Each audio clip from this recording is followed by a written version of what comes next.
Anong mensahe ang kailangang marinig ng mga Aquarius sa period na to? Pwedeng nangyayari na itong magiging reading natin, or mangyayari pa lang. Kung hindi man para sa inyo itong magiging reading natin, edi baka para sa someone na malapit sa inyo o sa someone na kakilala nyo mismo. Baka may lumabas na gender mamaya, gawin nyo na lang energy, masculine at feminine energy. Pwede rin naman na wag nyo nang pansinin ang gender. Hindi ko masasabi kung anong magiging reading, kung positive ba o negative, depende sa kung anong mapipick up kong energy.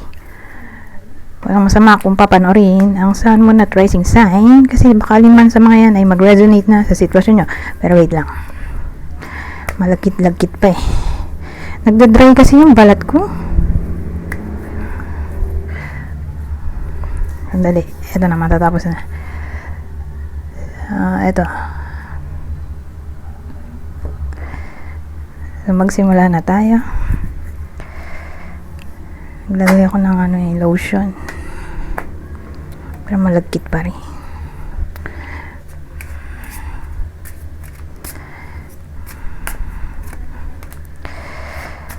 So, meron ditong 4 of Cups, the Tower, the Magician. So, pwede magdugtong ang mga kwento. Pwede ring iba dito, at iba rin dito. So, case to case basis. Pero madalas, magkakarugtong sila. Pero yun nga, may chance na hindi. Alamin natin tong 4 of Cups. Kaya lang yung ilaw dito, masyadong maliwanag. I-adjust ko lang. Sandali. So,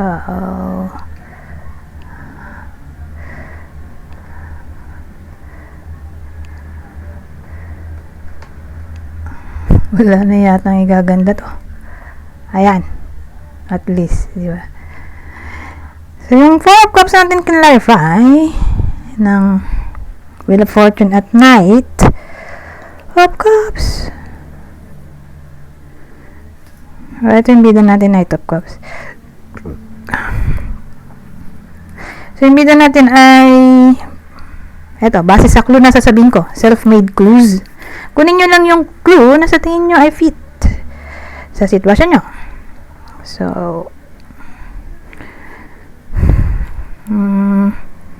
Knight of Cups. Mga to, 28 to 39 years old.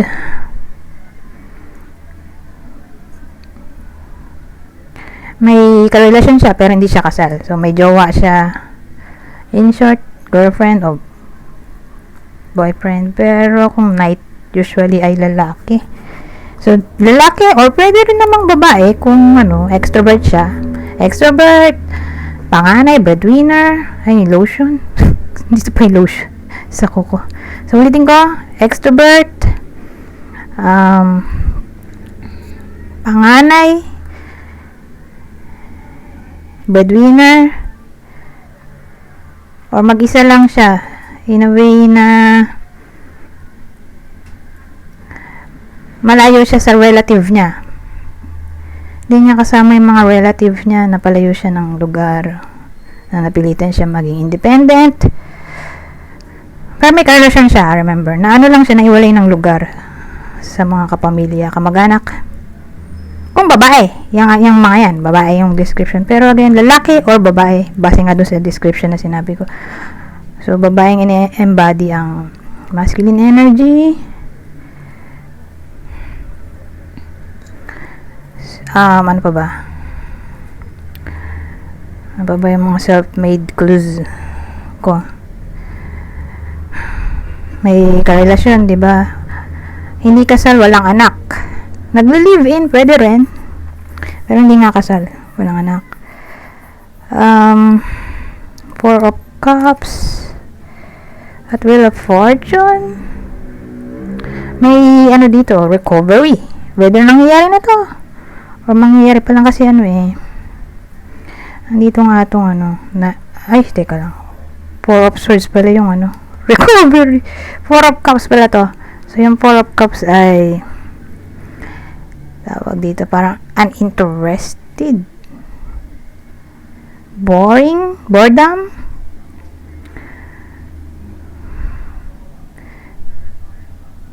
Minsan naisip ko sa 4 of cups ay 4 of swords. Oh my god, kaya ba nga pala ano pa ba pag 4 of swords ay cups pala, bukod sa boredom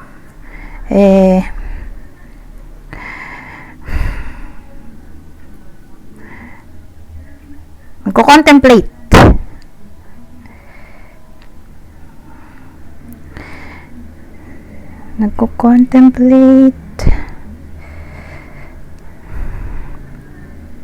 sa topic ng Wheel of Fortune or progress. Siguro napunta siya sa sitwasyon na na-stuck siya, kaya bored, na-stuck, walang progress, stagnant ng energy. Pero since Knight of Cups to, yun ang bida natin, dagdagan na lang natin ng ibang information to. Ano ba yung dahilan bakit ganon na nagmumuni-muni? Gamitin natin yung term na ko-contemplate regarding progress. Kasi parang na-stuck yung energy.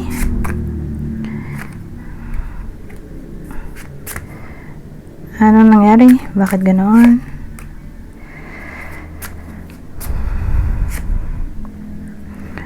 Sabihin ko nga sana dito regarding love. Kasi po, ko to cups. Kaya lang ginawa ko ang bida. Mukhang love talaga kasi heart to. Ito lovers. Ito nag-away. Miscommunication siguro. Etong topic natin ay relationship, marriage. Karoon ng arguments. Malaki chance ng arguments dito. Miscommunication, misunderstanding, or di lang nagkasundo, or may masasakit na nasabi siguro, masyadong frank, or siguro regarding criticism. Ano ang tawag doon? Constructive criticism.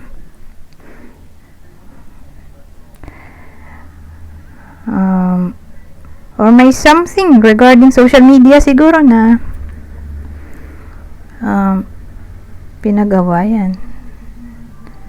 Like, may nakitang something sa social media na yun nga, pinag-awayan, or di na gusto na ang nasabi doon, or may gossip na maaaring nakarating sa iba sa inyo or sa person nyo na hindi naman totoo, tapos yun na yung pinag-awayan. Like information, gossip, information, ganyan, balita, news. So yan, nag-away yung mag-lovers dito.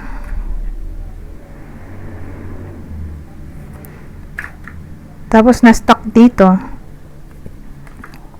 So ang dating, kung nag-away nga malamang hindi ba sila nagkakabati, or nagkabati man pero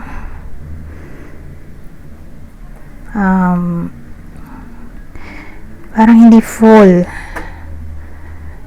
yung feeling ng happiness, parang walang silbi yung reconciliation, na pilitan lang.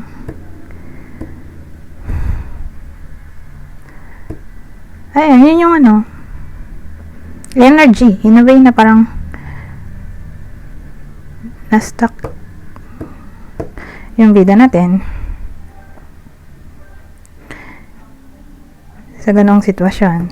Siguro nga hindi pa sila nagkakabati, or nagkabati man pero parang di bukal sa loob yung pagkakabati nila. Kaya hindi happy. Kaya yun, parang na-stuck dito. Ngayon, tingnan natin, ha? Dito, sa the tower. Kung magdurugtong ba sila o hindi. Depende.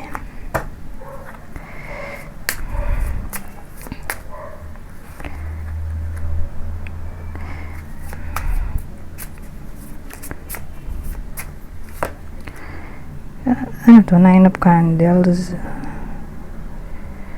9 of candles ay 9 of wands. Ito ay 10 of cups.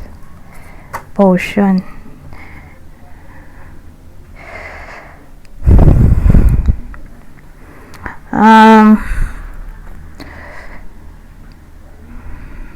Maganda naman na nandito yung the tower. Hindi naman siya in a bad way.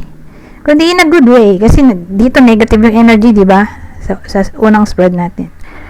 So, dito papasok yung sudden change. So, saan nang galing yung sudden change? Ito, baka magkaayos pa, oh. Kasi harmony rin naman to. Itong 10 of cups. Ito namang 9 of wands ay going strong. In a way na walang susuko. So, hindi ko nakikita na maghiwalay. Hindi nila susukuan ng isa't isa kahit ganyan na nag-away sila. Or mag-away pa lang kasi pwede nang nangyayari na to or mangyayari pa lang.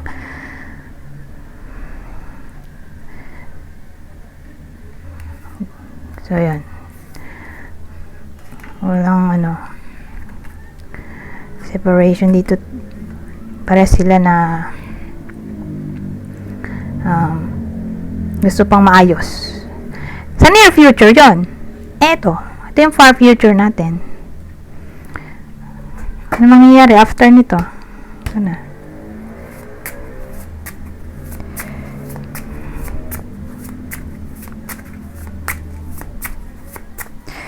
Magician.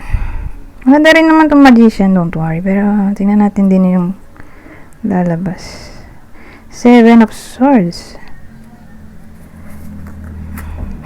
7 of swords. Teka. Okay, at least nandito yung strength, diba? Strength card.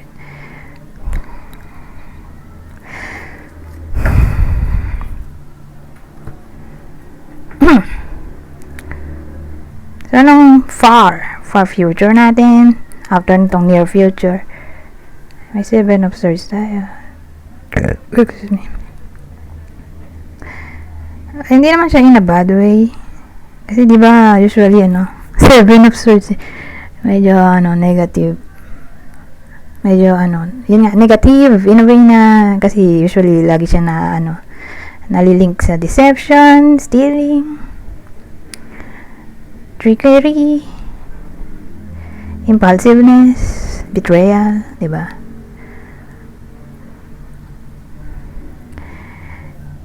Pero, sa case na to, sabihin nating strategy to. Or discernment. Kumbaga manifestation to. Ito na yung future outcome or for future. May manifestation ng good judgment. Tingin ko.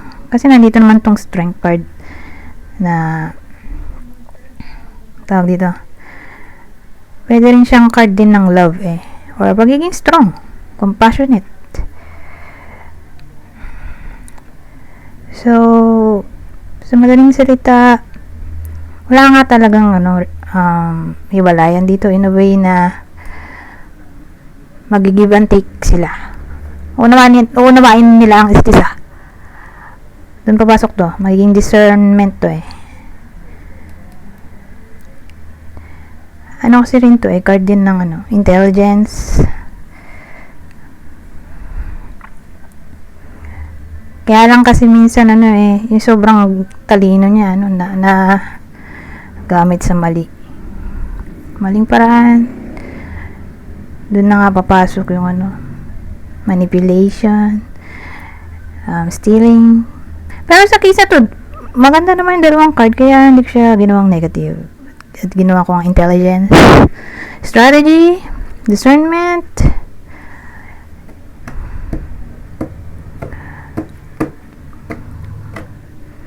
At yun ang future outcome sa tingin ko ay unawain nila ang isa't isa. Regardless kung ano pang mangyari. Aside dun sa nag-away sila. Or every time na mag-away sila yun nga, mag-give and take sila at unawain ng isa't isa. Regardless kung ano pa yung pag-away nila. Kasi nga, going strong sila dito sa strength card. Or maaawat na lang siguro. Kasi pwede rin siyang compassion.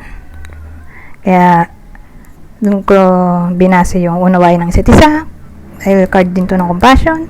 At love. Strength card, love din pala yan. Kasi daw mahirap. Diba? Difficult. So it takes strength to love. Kaya pwede rin siyang card ng love. So, dahil relationship reading yan. So, again, hindi siya kasal. Wala rin anak yung bida. So, pwedeng kayo mismo to, o kakilala nyo, o person nyo. So, dahil nga, relationship reading, lalagay tayo ng clue. Ito yung possible sa zodiac sign ng person ng Aquarius sa reading na to.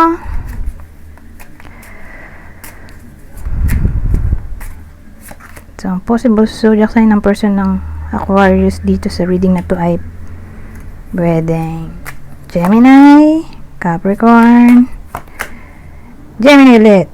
Ngayon, kung hindi para sa inyo yung clue, baka para sa someone na malapit sa inyo, kakilala o idol, ito ang possible zodiac sign niya, Sagittarius. Cancer, Pisces.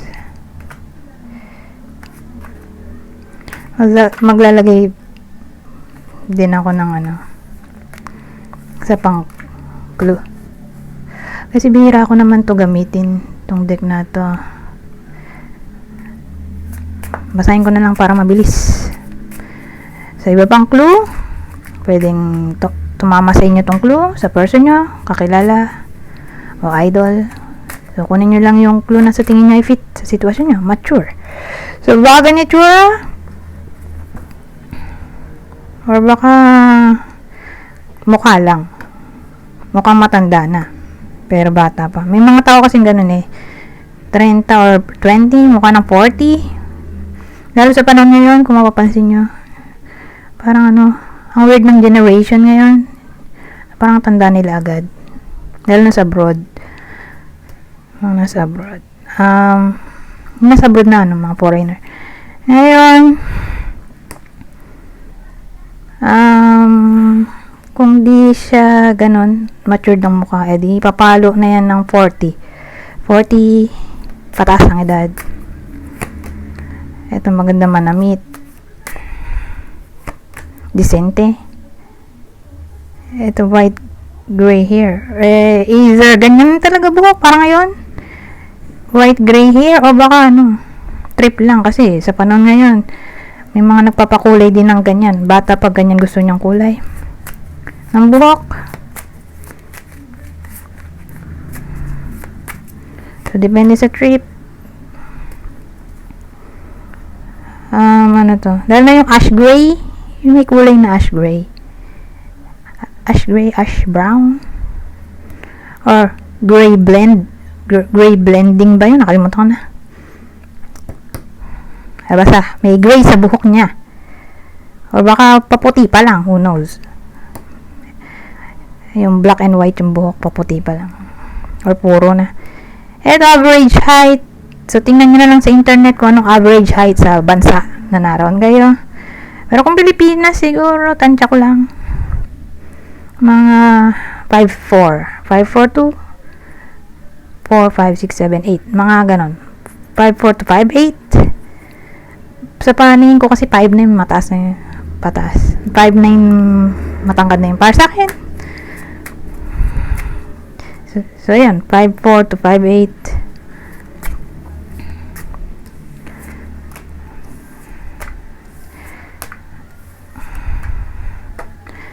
Ayan. Dito naman tayo sa ito. Pang masasabi nito. Teka. Wag mo na to. Ito na lang. So, sa part na to, may mga reversed cards. Hindi kasi ako nagbabasa ng reversal. Kasi ang daming memorization. At nahihirapan ako intindihin. So, hindi ko siya gusto. Kaya lahat ng card ko ay upright lang. Pero, maiba lang. Para new information. Saka para makapag-aral-aral na rin. So, simula na tayo. Ito, baliktad. Baliktad na 10 of Pentacles. Ito, 6 of Swords.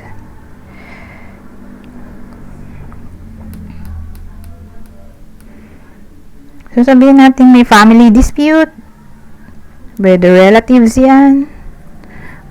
O biological family. Or sariling family. Kung may sariling family ng iba. At nagkaroon ng away. Ay, dito, may reconciliation na maaaring mangyari dito sa 6 of Swords.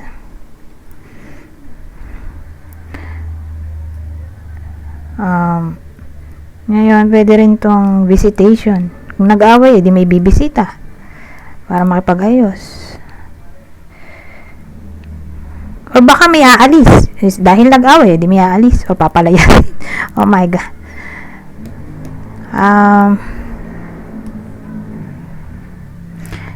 Tingin ko mas applicable to sa nangyayari na to. Dito may reconciliation. Pero kung hindi pa nangyayari, doon din naman siya tutungo. Yun nga lang,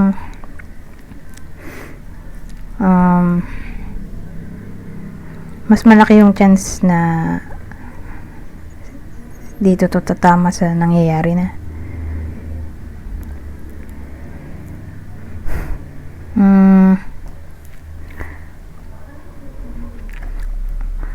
So again, reconciliation, mag-move on na sa nangyayari.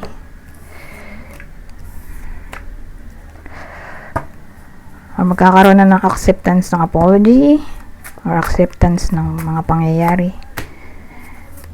Hangman na naman, pero kanina siya reversed.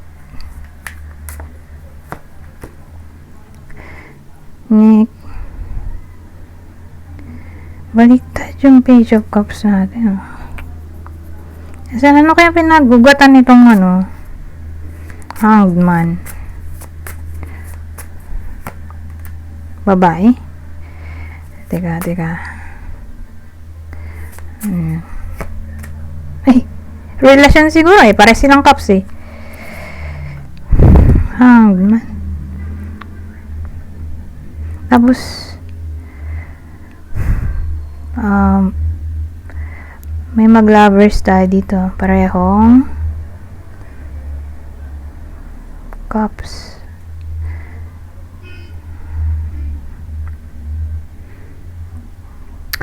Alam ko may meaning yan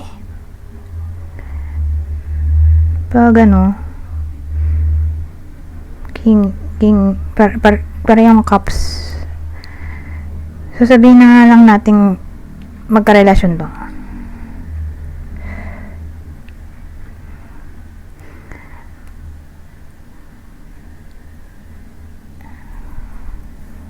Kaya lang kasi baliktad tong isa. Yung lalaki, masculine energy. Baka kaya nagkaroon ng Hanged Man.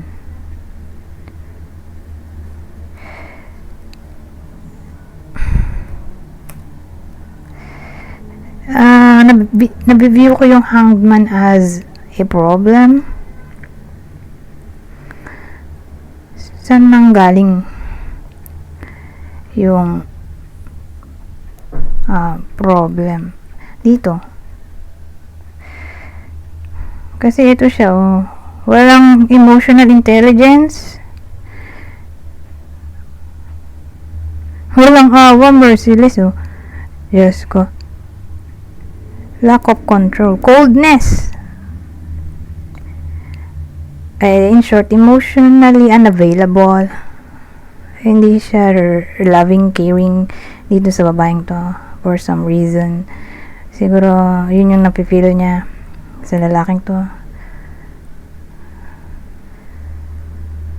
or ito yung pinaparamdam niya dito sa babaeng to, or feminine energy.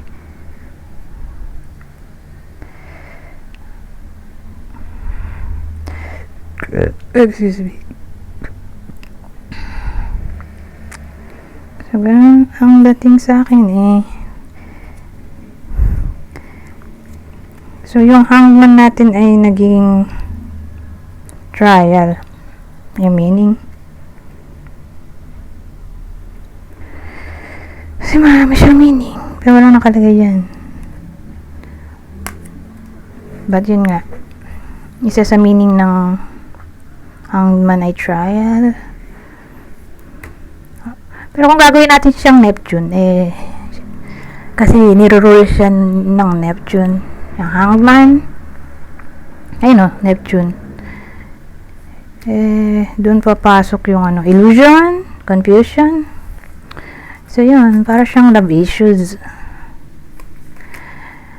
Relationship issues. Ngayon, apology kasi ito eh. Ito, walang apology. Wala bang reconciliation? Ano to? Ayun o, nakalagay immature. Kaya yun yung reason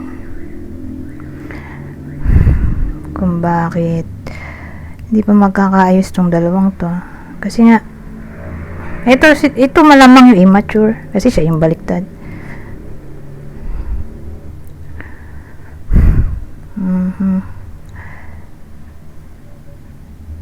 Immature, irrational, at selfish.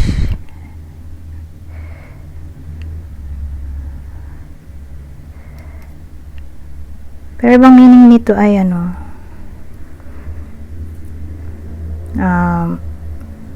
masyadong sensitive.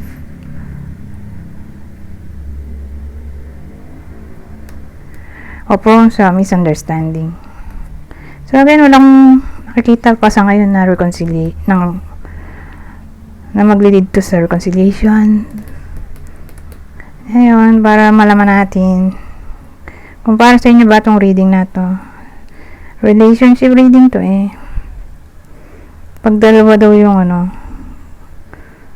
I mean, pare silang cups na king queen.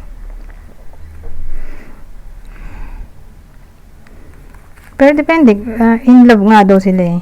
Kaya lang kasi ano, ito nga naging problem. Trial, tas ito, ang possible reason.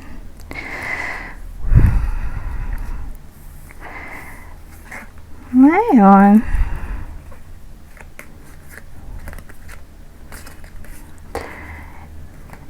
tingnan natin kung sino yung possible partner sa part na yan, kasi hindi naman lahat ng Aquarius ay tatama ng reading na yon yung kanina. So, ito yung possible person ng Aquarius sa reading na to. Sagittarius, Aquarius, Taurus. Kung hindi man para sa inyo yung clue, eh di baka para sa someone na malapit sa inyo, kakilala o idol. Ito ang possible zodiac sa inyo. Isa sa fire sign, Aries, Leo, Sagittarius. High Priestess ay Cancer. Magician ay Mercury. Virgo, Gemini. Huwag na tayong maglagay ng clue kanina na nilagay ko. Kasi may iba pa tayong cards na gagamitin. Kulang na ako sa time. Eh, magto 30 minutes ito. 29 minutes na. Ito, dito tayo mag-end. So, babasahin ko na lang tong part na to. Kunin nyo lang yung mensahe na sa tingin nyo ay fit sa sitwasyon nyo. General advice na to sa period na to. So, ulitin ko. Kunin nyo lang yung mensahe na sa tingin nyo ay fit sa sitwasyon nyo. Ito, past life relationship. You have known each other before. Ano to? Pay attention to the red flags. The signs are cautioning you. At ang huli, dalawa pala. So sabi dito, this could be the one. You've already met the romantic partner you seek.